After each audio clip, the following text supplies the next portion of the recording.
नमस्कार, आप देख रहे हैं कैपिटल टीवी का खास शो महाराष्ट्र फाइल्स। आपके साथ मैं हूं परवीन शेख।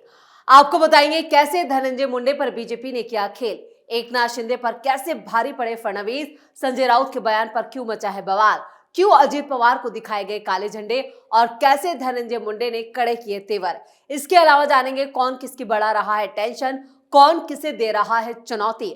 साथ ही आपको इन सभी खबरों से कराएंगे रूबरू। लेकिन तमाम बड़ी खबरों में आगे बढ़ने से पहले एक नजर डालते हैं महाराष्ट्र की टॉप हेडलाइंस पर। बीएमसी चुनाव से पहले मुंबई में बड़ी सियासी हलचल। उद्धव ठाकरे ने बेटे आदित्य के साथ शरद पवार से की मुलाकात, क्या एनडीए में जाने का बन रहा है प्लान। धनंजय मुंडे के खिलाफ शरद पवार की बड़ी चाल, पवार के एमपी ने बीजेपी से मिलाया हाथ, बुरे घिरे अजीत पवार। मैं अर्जुन हूं, अभिमन्यु नहीं, महाराष्ट्र के मंत्री धनंजय मुंडे ने कहा, मुझे घेरने से कोई फायदा नहीं होगा।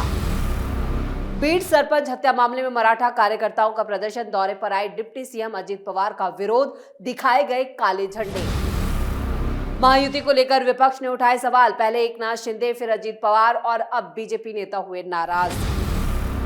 खबरों में सबसे पहले बात उद्धव पवार की मुलाकात की।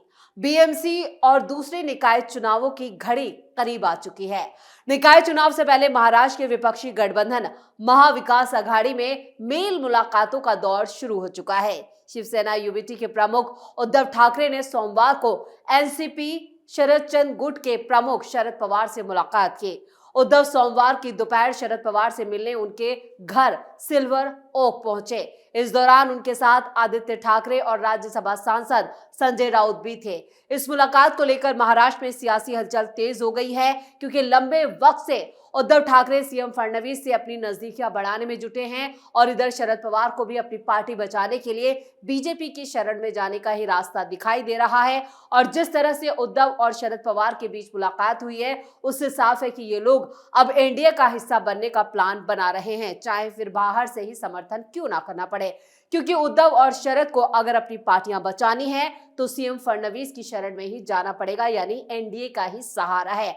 नहीं तो उद्धव की पार्टी को एकनाथ शिंदे खत्म कर देंगे और शरद पवार की पार्टी को उनके भतीजे अजीत पवार खत्म कर देंगे। अजीत पवार और एकनाथ शिंदे पहले ही सत्ता में शामिल हैं, यानी महायुति का हिस्सा है और महायुति महाराष्ट्र की सत्ता पर काबिज है। इन दोनों दलों के नेता लंबे वक्त से इनके संपर्क में हैं। हालांकि बताया जा रहा है कि दो गठबंधन सहयोगियों की इस मुलाकात के दौरान गठबंधन की ही चर्चा केंद्र में रही। शरद पवार और उद्धव ठाकरे ने आने वाले निकाय चुनावों को लेकर बात की और इसके लिए महाविकास आघाड़ी को भी मजबूत करने पर दोनों नेताओं के बीच चर्चा हुई। शरद पवार और उद्धव ठाकरे ने बीड और परभणी में हाल की घटनाओं को लेकर भी मुंबई में सर्वदलीय विरोध प्रदर्शन की योजना पर भी चर्चा की।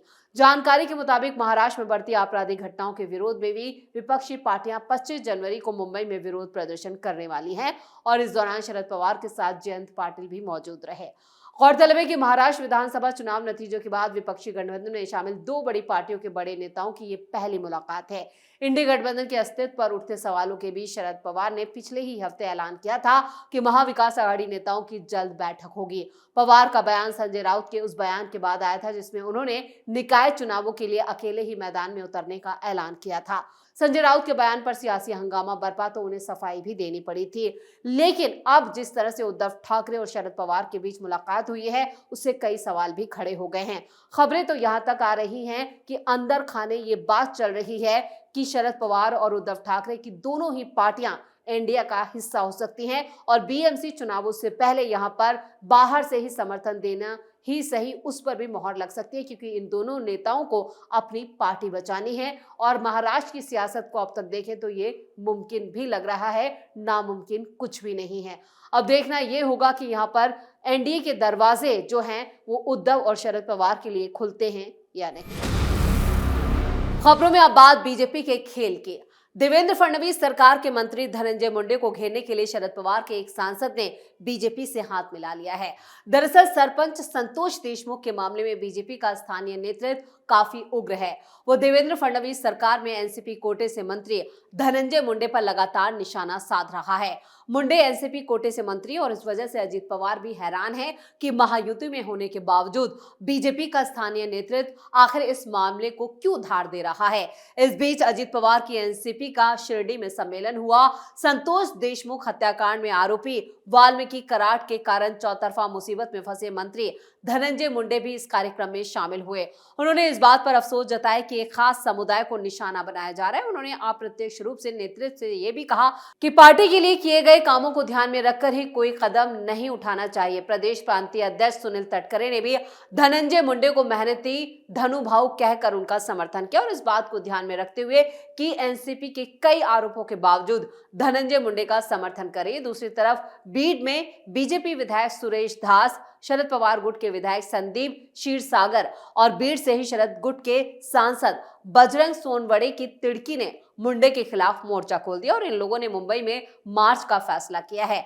संतोष देशमुख की हत्या के विरोध में सभी पार्टियों ने 25 तारीख को मुंबई में हड़ताल कर धनंजय मुंडे को घेरने की रणनीति बनाई है। सरपंच संतोष देशमुख और परभणी में सोमनाथ सूर्यवंशी की हत्या के विरोध में अब मुंबई में भी मार्च की योजना है। 25 जनवरी को मुंबई में मेट्रो सिनेमा से आजाद मैदान तक ये मार्च निकाला जाएगा और इस मार्च में सभी पार्टियों के नेता शामिल होंगे।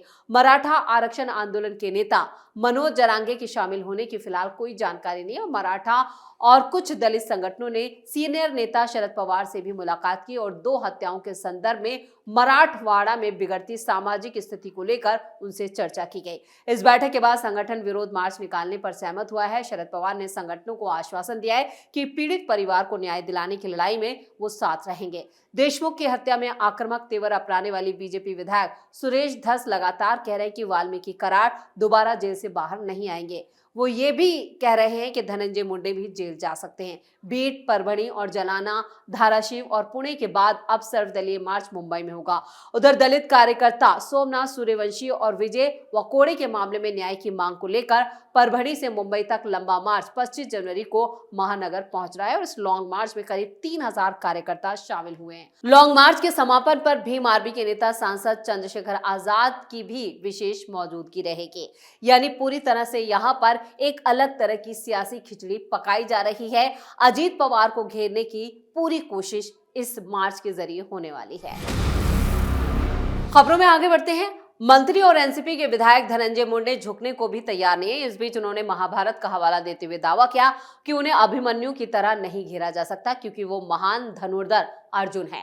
धनंजय मुंडे साल 9 दिसंबर को बीड में मसाजोग गांव के सरपंच संतोष देशमुख के अपहरण और हत्या के मामले में घिरे हुए हैं। इसी को लेकर वो विपक्षी नेताओं के निशाने पर हैं। देशमुख हत्याकांड से जुड़े जबरन वसूली के मामले में पुलिस ने धनंजय मुंडे के करीबी वाल्मीकि कराड को गिरफ्तार किया और उसके बाद से विपक्ष समेत सत्ता पर काबिज सभी दल इन पर हमलावर है। विपक्ष के कई नेताओं ने मुख्यमंत्री देवेंद्र फडणवीस से धनंजय मुंडे को बर्खास्त करने की मांग की है और इस बीच उन्होंने इस मामले में उन्हें निशाना बनाने वाले नेताओं की आलोचना की। मुंडे ने कहा कि मुझे अभिमन्यु की तरह घेरने की यहाँ पर कोई फायदा नहीं होगा। महाराष्ट्र के पार्ली से एनसीपी विधायक मुंडे को शनिवार रात राज्य सरकार की तरफ से घोषित पालक मंत्रियों की लिस्ट में शामिल नहीं किया गया। उनकी जगह उप मुख्यमंत्री और एनसीपी प्रमुख अजित पवार को उनके गृह जिले पुणे के अलावा बीड जिले की जिम्मेदारी सौंपी गई है। यानी पालक मंत्रियों की लिस्ट से धनंजय मुंडे को बाहर कर दिया गया है, जिससे साफ है कि उनके खिलाफ एक बड़े एक्शन की तैयारी की जा रही है। खबरों में अब बात अजीत पवार की। बीड में सरपंच हत्या मामले में विरोध में मराठा संगठन के कार्यकर्ताओं ने विरोध प्रदर्शन किया।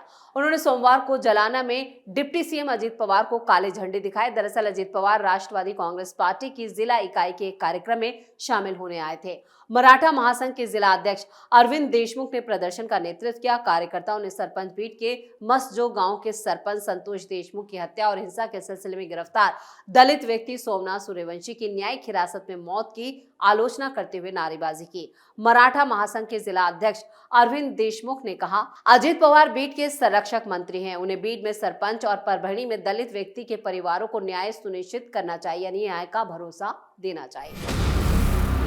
और खबरों के आखिर में बात एकनाथ शिंदे की। डिप्टी सीएम एकनाथ शिंदे क्या नाराज हैं? वैसे विपक्ष की माने तो शिंदे नाराज होकर सतारा में अपने गांव चले गए हैं। वो पालक मंत्री की नियुक्तियों को लेकर भी नाराज हैं। इस बीच कांग्रेस ने चौंकाने वाला दावा किया है। कांग्रेस नेता विजय वडेट्टीवार ने सोमवार को दावा किया कि एकनाथ शिंदे को हटाया जा सकता है और शिवसेना में नया उदय देखने को मिल सकता है। उनका इशारा शिवसेना नेता और राज्य मंत्री उदय सामंत की तरफ था।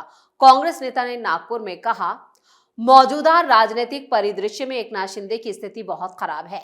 ऐसा लगता है कि एकनाथ शिंदे को किनारे किया जा सकता है। मुझे आश्चर्य है, क्या शिंदे की राजनीतिक उपयोगिता खत्म हो गई है? शिंदे जी को उद्धव ठाकरे जी की तरह बाहर करके लाया गया है।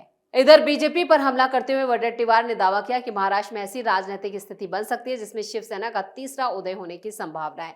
उन्होंने दावा किया, एक उदय राज्य के उद्योग मंत्री उदय सामंत यानी दोनों नावों पर सवार हैं और उन्होंने दोनों पक्षों के साथ बहुत अच्छे संबंध बनाए रखे हैं। मुख्यमंत्री देवेंद्र फडणवीस ने शनिवार को महाराष्ट्र के 36 जिलों के लिए प्रभारी मंत्रियों की घोषणा की और इसमें प्रमुखता नहीं मिलने से एकनाथ शिंदे नाराज बताए जा रहे। विवाद की वजह से रविवार को नासिक और रायगढ़ के इन नियुक्तियों पर रोक लगा दी गई। एनसीपी की अदिति तटकरे को रायगढ़ का प्रभारी नियुक्त किया गया, जिससे शिवसेना नेता भारत गोगावले नाराज हो गए। वहीं नासिक की जिम्मेदारी बीजेपी नेता गिरीश महाजन को दी गई। नाराजगी की खबरों को देखते हुए महाराष्ट्र बीजेपी के अध्यक्ष चंद्रशेखर बावनकुले और मंत्री गिरीश महाजन शिंदे से मिलने और उनकी चिंताओं को दूर करने के लिए दरेगांव के लिए रवाना हो गए। मुख्यमंत्री देवेंद्र फडणवीस इस वक्त विश्व आर्थिक मंच की बैठक में हिस्सा लेने के लिए दावोस में मौजूद है। लेकिन जो खबरें चल रही हैं वो विपक्ष की तरफ से दावे किए जा रहे हैं।